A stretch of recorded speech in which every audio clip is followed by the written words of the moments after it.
Espiritismo, nós vamos ter a nossa companheira Hilda.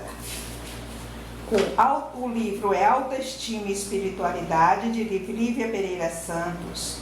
E o capítulo é Valores Autênticos, Compromissos Pessoais, capítulo 5. Boa noite, Hilda. Seja bem-vinda. Muito obrigada. Boa noite a todos os amigos, que estão nos ouvindo, conectados conosco.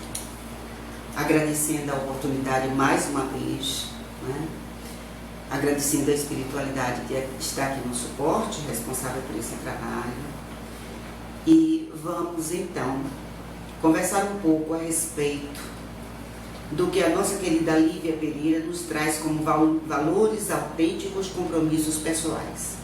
Neste capítulo ela aborda a questão da compreensão dos valores, a inteligência e libertação, mente sã e corpo sadio e preparação para a autoestima. Eu comecei me perguntando, lendo e relendo o texto, de quais valores a autora estará nos falar, Lívia, a nossa querida Lívia.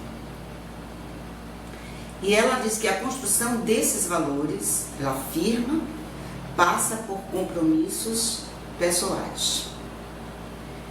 E sempre que eu começo a palestra, sempre que eu começo a conversar, eu não sou palestrante, eu gosto de conversar, gosto de refletir a respeito dos temas, e eu acho que vocês também. Sempre que eu começo, eu me pergunto para vocês, o que nós somos, nós espíritas, ou aqueles que estão buscando o caminho do espiritismo, Somos seres trabalhadores em busca de nós mesmos, E aí sempre afirmo que o espiritismo para mim é um divisor de águas. E eu acho que todas as pessoas que adentram o espiritismo percebem dessa forma, sentem dessa forma. Nós chegamos de uma forma e quando começamos a entender a doutrina, nós mudamos radicalmente, E a proposta é essa, é a da mudança.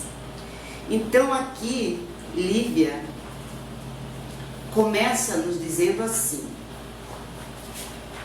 remover os bloqueios emocionais ou distorções do caráter requer vontade, autossuperação, autoexame e responsabilidade pessoal, valorizando a vida e internalizando os ensinamentos morais da doutrina crística, que priorizam o amor e a fraternidade como fonte inesgotável da vida rica em sabedoria. A vontade de autotransformar-se necessita de discernimento crítico, de reflexão, saber o que é compatível com o grau evolutivo. A vida interior requer aprendizado da linguagem consciencial, fazendo uma introspecção, um mergulho para saber conduzir-se. Nesse nosso livre-arbítrio. E aí eu fiquei analisando, porque esse capítulo ele não é pequeno, Ele é de uma riqueza imensa, ele tem muita coisa. E eu fiquei pensando muito nisso. E aí eu digo o seguinte: quando nós entramos ou adentramos no Espiritismo, todos nós nos encontramos em uma determinada posição. E ao longo do processo de aquisição de conhecimento dessa doutrina e da aquisição do padrão espírita do viver, que é importante, esse padrão espírita do viver, nós vamos chegando a outras posições, Ou a uma outra forma de ver a vida, de viver a vida, de ver as pessoas, de sentir o outro. Então é uma transição do estágio inicial para o estágio final. Agora, que estágio final é esse? estágio final seria, né, o homem sendo plenamente o homem de bem, né? Ou seja, a criatura que cumpre fielmente a lei de amor, justiça e caridade, né? Esse é o nosso estágio final, queiramos ou não. Perfeito. Né? Então, o nosso estágio inicial, creio que todos nós, eu, por exemplo, me sinto no estágio inicial, ainda estudando a doutrina, porque existe um universo imenso de conhecimentos que nós ainda não temos, né? E ainda não estamos preparados para, como Jesus mesmo nos afirmou, conhecermos tudo, né? Então, nós estamos no estágio inicial. A questão é como se transformar em um homem de bem.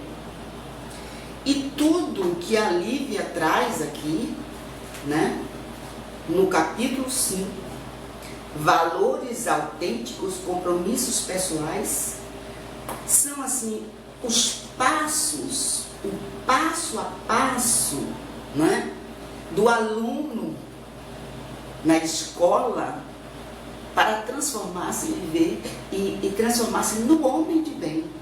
Então, esse livro é de uma riqueza imensa. Ela começa falando do livre-arbítrio, da arte de aprender, da consolidação do aprendizado espírita, e por aí vai. Então, assim, eu aí me fiz essa pergunta e comecei a refletir. Como se transformar em um homem de bem? A doutrina espírita nos coloca três bandeiras ou três diretrizes para essa transformação no homem de bem. A primeira é a do trabalho, solidariedade e tolerância. Essa é a primeira diretriz. Sempre que você assiste uma palestra, o palestrante está sempre alertando para a necessidade do trabalho, porque o trabalho nos enriquece, o trabalho nos aproxima. Não é o trabalho simplesmente o trabalho das profissões, que nós exercemos através das nossas profissões, é o trabalho da amorosidade, é o trabalho do saber se relacionar, é o trabalho de doar o seu tempo, é o trabalho da assistência ao próximo, né? Trabalhando para a nossa evolução. Então, a primeira diretriz é trabalho, solidariedade e tolerância. Trabalho nessa leitura especial, não apenas o trabalho relacionado às profissões, mas aquele relacionado às leis morais. A solidariedade de você estabelecer um vínculo de fato efetivo com todas as pessoas. Esse olhar, né, de irmãos, de, vamos dizer assim, parceiros na caminhada, todos nós. Então, trabalhar essa solidariedade é de fundamental importância, esse sentimento solidário. Quando você trabalha a solidariedade, você está combatendo uma das maiores mazelas que nós temos: o egoísmo. Ser solidário não é uma coisa fácil. Você precisa desconstruir uma série de coisas, né, que nós, ao longo da vida, construímos. Então, é por isso que eu digo que quando nós adentramos, né, ou quando nós começamos a entender a doutrina espírita, ela se torna um divisor de águas.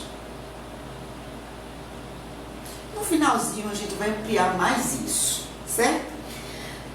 Eu disse que a primeira diretriz ou a primeira bandeira é a do trabalho, solidariedade e tolerância. E a tolerância significa aceitar todas as diferenças, meus irmãos.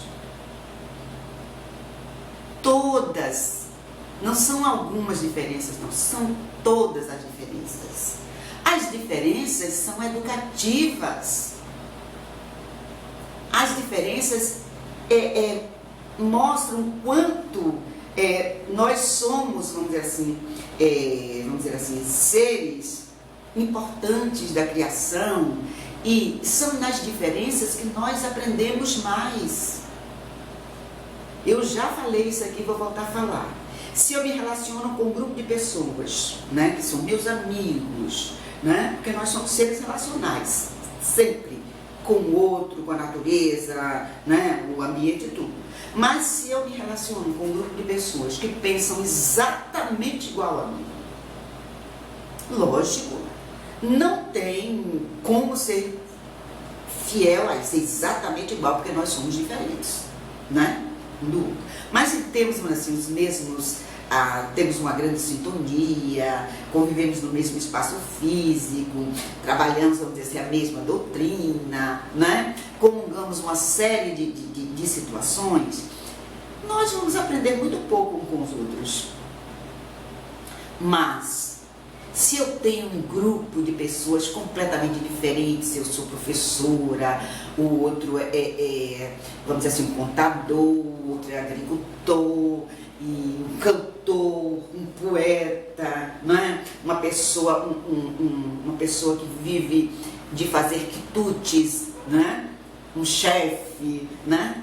Então eu tenho muito o que aprender. Quantas diferenças estão aí? Isso aqui é um exemplo simples, banal, só para demonstrar e ilustrar isso.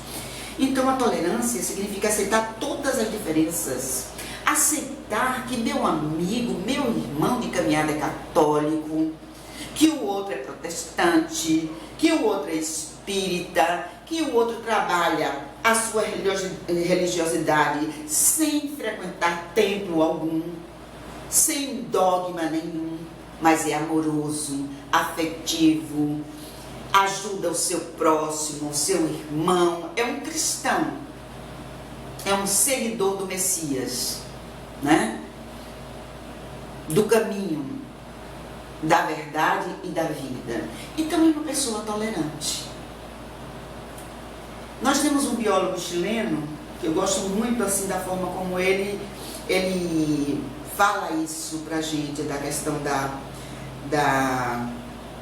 tolerância. Ele diz o seguinte, o Maturana: observar o outro é aceitá-lo como o legítimo outro. É legitimar o outro como meu irmão. O outro que não é rico, que vem de uma classe, né, vamos dizer assim, média ou pobre, que é negro, que é índio, que é branco, que é católico, que é das raízes africanas, né? Então, toda diferença deve ser respeitada, de gêneros, né? Toda diferença. Nós crescemos com as diferenças. Somos todos irmãos nesta caminhada. A segunda diretriz, ou a segunda bandeira, porque o que a gente está falando de quê? Qual o caminho para que a gente se transforme em homens de bem? E eu disse para vocês que a doutrina espírita nos coloca 3 diretrizes ou 3 bandeiras. A primeira bandeira é a do trabalho, solidariedade e tolerância. A segunda bandeira nós já falamos aqui a semana passada, mas vamos falar um pouquinho mais a respeito dela, que é a da reforma íntima. Quando você chega ao espiritismo, ao centro espírita, aí você começa a ouvir falar sobre reforma íntima.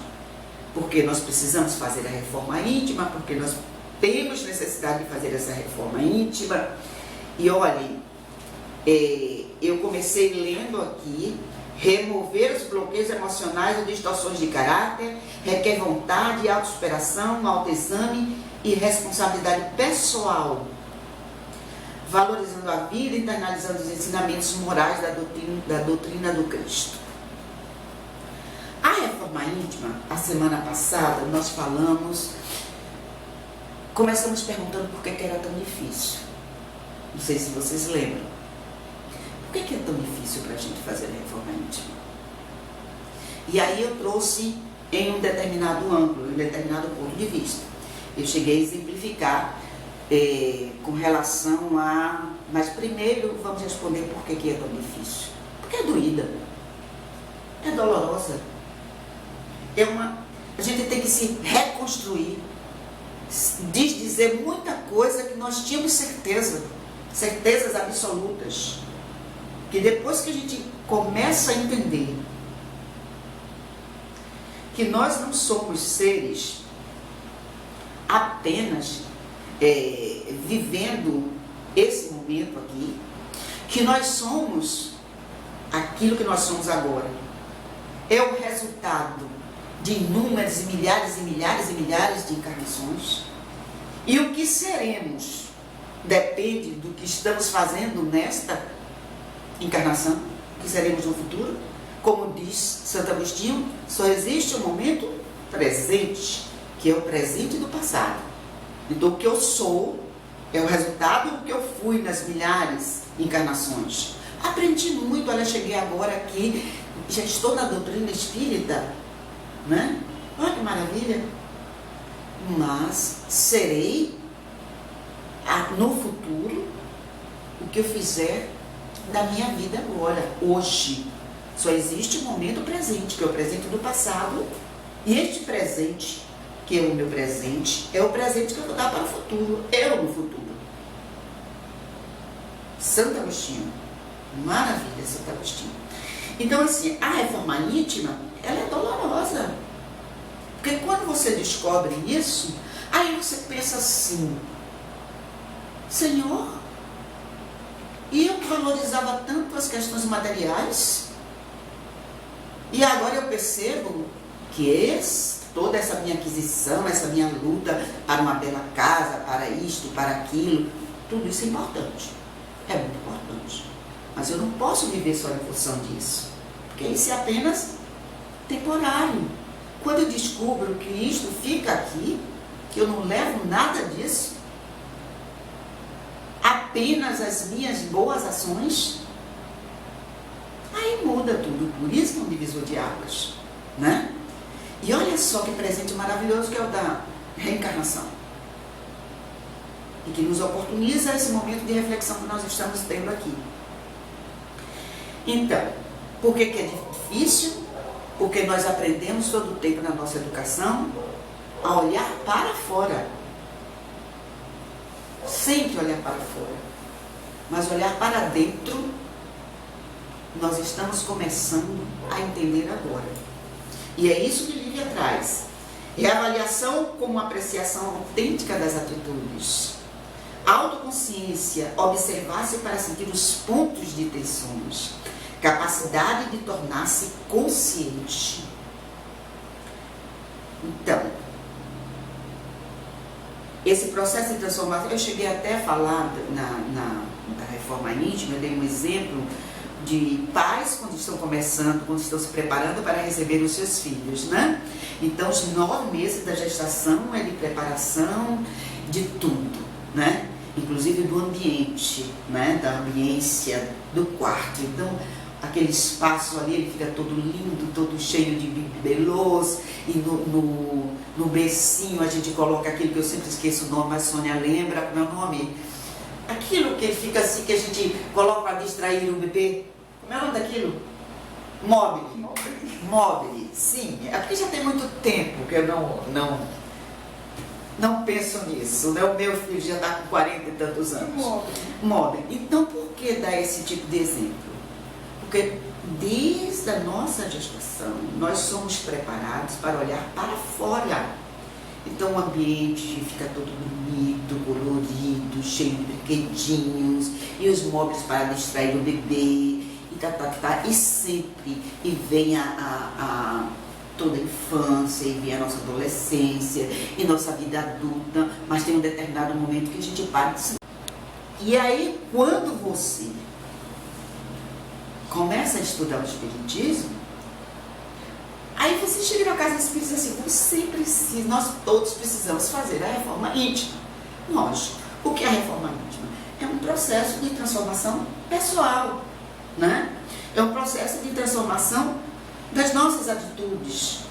Então nós chamamos de reforma íntima, reforma interior, que nos coloca naturalmente grandes desafios, imensos desafios. Então esse processo de modificação do nosso comportamento, das nossas atitudes, das nossas mazelas, né? Modificar, saber que eu sou orgulhosa, né? Tomar consciência disso, do meu egoísmo, da minha vaidade, trabalhar a minha humildade, é algo que exige um esforço muito grande. Às vezes, necessidade até de um profissional, porque você, às vezes, identifica essas mazelas, né? Mas você não sabe como sair delas. Então, assim, modificar esse padrão, né? Esse padrão de viver exige o enfrentamento sincero de si mesmo. Aí é você com você mesmo. Se você quer mudar, você tem que ser sincero e tem que ter muita coragem, né? Eu tenho que admitir o que eu fui e o que eu quero ser. O que eu fui, o que eu estou sendo, o que eu quero ser. Olha, eu vou dizer para vocês, eu já fui uma pessoa extremamente prepotente. Só que eu não me via como prepotente. Hoje eu sei. Fazendo esse mergulho, né? Essa autoanálise, essa avaliação, com a ajuda de amigos e tudo mais, eu sei o quanto eu fui prepotente. E de vez em quando eu me percebo numa atitude prepotente. E graças a Deus que eu já me percebo e digo, Hilda, por favor, querida, e a reforma fica onde? Você se propôs a mudar. Coragem, amiga. O que é que você precisa fazer? Ainda. Nessa encarnação precisa fazer muita coisa. Eu acho que dá bem umas 10 encarnações, né? Então, quando falamos nessa reforma, sabemos muito. Quando a gente quer reformar uma casa, o que é que a gente faz? O que é reformar? Tirar tudo que está ruim, não é? Substituir por novo. Isso, e fazer funcionar, não é? Exatamente. Aquilo que não está funcionando. Isso é uma reforma, né? Então, quando identificamos essa necessidade de reformar o nosso espírito, que aí é que a gente está começando essa necessidade de reforma do nosso espírito, porque nós somos seres espirituais, vivendo a aventura, vivendo o presente, vivendo, vamos dizer assim, a dádiva divina da reencarnação, para que possamos caminhar nesta reforma, né? Nessa mudança, né, de comportamento espiritual, para chegarmos, não sei quando, ao homem de bem. Quando identificamos a necessidade de reformar nosso espírito, é porque fizemos uma autoavaliação, que é o que Lívia está nos trazendo aqui. E identificamos as nossas deficiências e dificuldades. As nossas deficiências e também as nossas dificuldades. Precisamos fazer um grande e sincero esforço para mudar, para fazer a faxina. Não é fácil. Existe um palestrante que eu gosto muito, o nome dele é Milton Menezes. Então, todas as vezes que eu falo ou algo me chama atenção em uma palestra, porque eu assisto palestra todo o tempo, toda noite eu assisto palestra, né? Eu gosto sempre de trazer a contribuição. Essa contribuição não é minha, mas eu comungo, né? Então é do Milton Menezes. Ele falando sobre a reforma íntima, ele traz um título bastante interessante e instigador. Eu acho tão interessante essa palestra dele sobre reforma íntima. Ele traz esse título: Já sei, deficiências e dificuldades. Estamos falando da nossa deficiência e dificuldade. Já sei, quero, mas não consigo. Quer dizer, eu já sei das minhas deficiências e das minhas dificuldades. Quero transformar, quero fazer a faxina, quero fazer a transformação, mas ainda não consigo. E aí ele começa a falar, né, sobre a reforma íntima. Então, nós temos, e aí ele traz os desafios dos aspectos conscientes,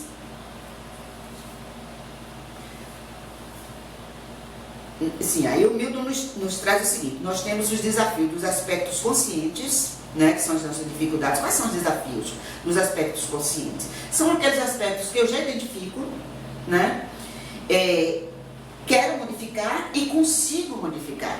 Esses são os desafios dos aspectos conscientes.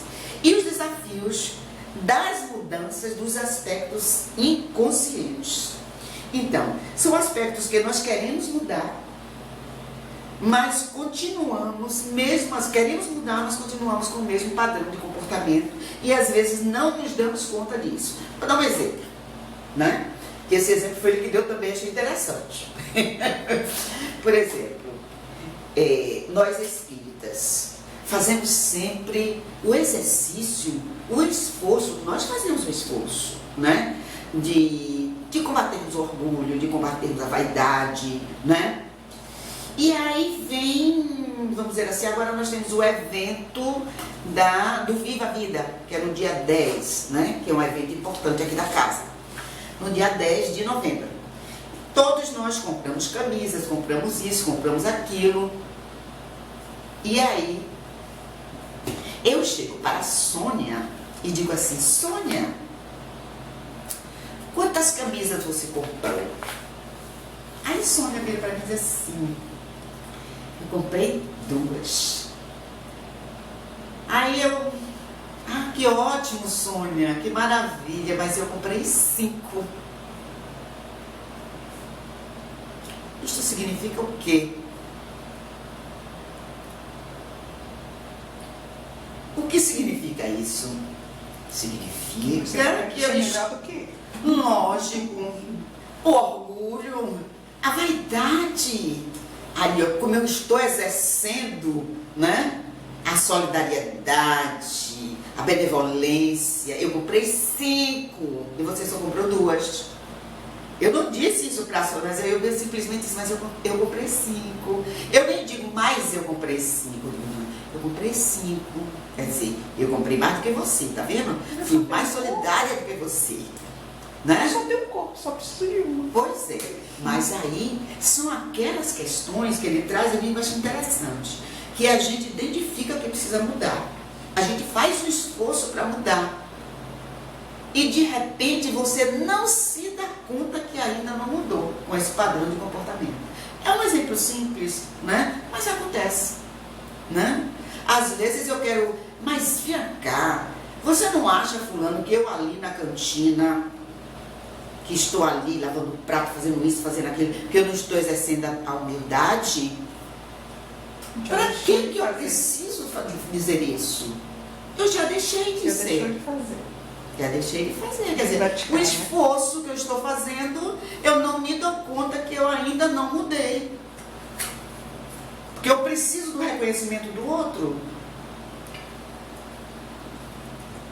Essa reforma é íntima. É uma mudança de comportamento pessoal. E quando você muda, todo mundo ao seu redor. Porque você é um ser de relações. Então, assim, Então a gente agora entende porque é tão difícil mudar. Vejam que a reforma íntima eu trouxe numa perspectiva a semana passada. Agora eu estou trazendo em outra. É como se eu estivesse olhando o mesmo ponto, né? Eu tenho um ponto de vista, né? Eu tenho uma vista do mesmo ponto hoje. Ontem eu estava com uma outra visão do mesmo ponto. E se a gente continuar, tiver tempo, a gente vai olhar a reforma íntima dos mais diferentes ângulos. O problema não é apenas mudar no intelecto, né, no discurso, é mudar na atitude. Eu costumo dizer que quando nós entendemos, né, quando nós sentimos e buscamos agir a partir do que nós entendemos, tudo muda.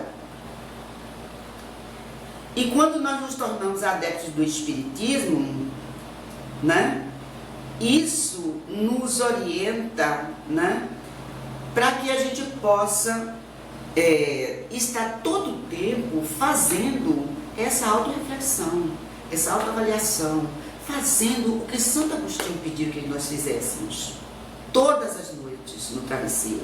Início da reforma íntima, todas as noites. O que eu fiz hoje? Eu fiz algo ao meu irmão? Eu preciso, né? Eu deixei de fazer alguma coisa que eu deveria ter feito, né? Eu fiz, inclusive, essa leitura semana passada. Então, o que muda é que nos é impactante, não é isso? Que é o conhecimento de quem somos. Espíritos imortais. E somos aquilo que fomos e hoje estamos nessa caminhada e seremos aquilo que faremos hoje, que estamos fazendo aqui. Então, nós passamos tanto tempo cultivando o impermanente, né? Mas o permanente é o nosso espírito. Então, e a terceira bandeira para que nos tornemos um homem de bem, que eu vou fechar por aqui, tem quanto tempo? Posso falar? A terceira bandeira, ou a terceira diretriz, é a prática da caridade. E qual é essa leitura da caridade?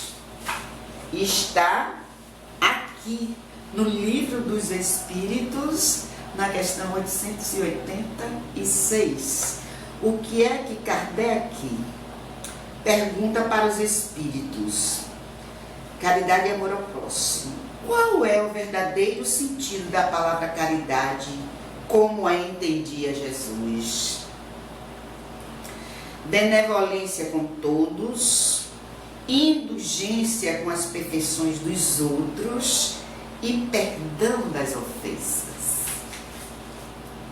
O amor e a caridade são o complemento da lei de justiça, porque amar ao próximo é fazer todo o bem que está ao nosso alcance e que gostaríamos que nos fosse feito. Esse é o sentido das palavras de Jesus. Amai-vos uns aos outros como irmãos. A caridade para Jesus não se limita à esmola. Ela abrange todas as relações com os nossos semelhantes, sejam inferiores, iguais ou superiores. Ensina a indulgência porque temos necessidade dela e não nos permite humilhar os outros. Ao contrário do que muitas vezes se faz. Se uma pessoa rica nos procura, temos por ela 1000 atenções, 1000 amabilidades. Se é pobre, parece não haver necessidade de nos incomodar. Porém, quanto mais lastimável sua posição, mais se deve respeitar, sem nunca aumentar a sua infelicidade pela humilhação. O homem verdadeiramente bom procura elevar o inferior aos seus próprios olhos, diminuindo a distância entre ambos. Jesus também disse: amai até mesmo os inimigos. Porém, o amor aos inimigos não é contrário às nossas tendências naturais? A inimizade não provém da falta de simpatia entre os espíritos? E os espíritos respondem: sem dúvida, não se pode ter pelos inimigos um amor terno e apaixonado. Não foi o que Jesus quis dizer. Amar aos inimigos é perdoar e pagar o mal com o bem. Agindo assim, nos tornamos superiores a eles. Pela vingança, nos colocamos abaixo deles. Então, meus amigos, eu pergunto a vocês, como nós adquirimos esses valores do homem de bem? Com hábitos. Porque nós somos seres de hábitos físicos, de hábitos mentais, de hábitos morais e espirituais. Os espíritos superiores, eles vivem em estado permanente de caridade. Tudo que alimenta o nosso ego, vaidade, orgulho, nos afasta do homem de bem. Porém, o homem de bem já convive entre nós. Isso nos alegra. Por exemplo, um Gandhi. Gandhi não era espírita, mas era um homem de bem. Irmã Dulce não era espírita, mas era um ser de bem. Né? Luther King, um homem de bem. E muitos outros. Então, existem muitos movimentos neste mundo, neste nosso planeta, né? A serviço do bem, né? A serviço da solidariedade. Aqui, na África, nos países mais pobres, existe um movimento do bem, né? E vamos falar, e vamos vibrar por esses movimentos do bem. O homem de bem já convive entre nós, né? Um Chico Xavier, né? Agora eu vou precisar de muitas encarnações ainda. O homem no mundo, aqui eu botei, mas não vai dar pra gente discutir. Então, eu queria só chamar a atenção de vocês para o seguinte: o Espiritismo é uma doutrina da prática.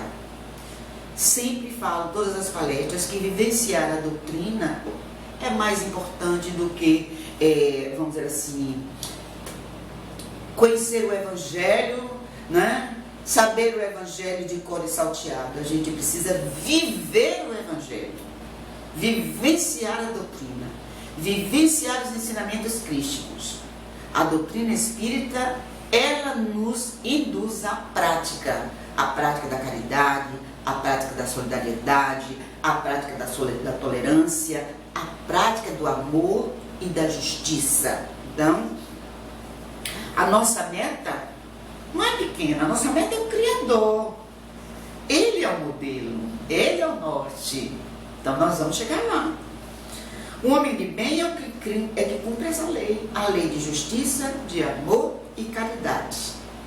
Não é a lei de justiça, a lei de amor, a lei de caridade. É uma lei só, a lei de justiça, amor e caridade. Ele tem que ser amoroso, justo e caridoso. Uma lei só. O homem de bem é a meta a ser alcançada, estabelecida por Jesus. Então, pode, Geisa, ficar olhando para mim, viu? Ele estabeleceu esta meta para mim, para você, para a Sônia e para todos que estão nos ouvindo, todos do planeta. Jesus também deixou o roteiro, que são os seus ensinamentos.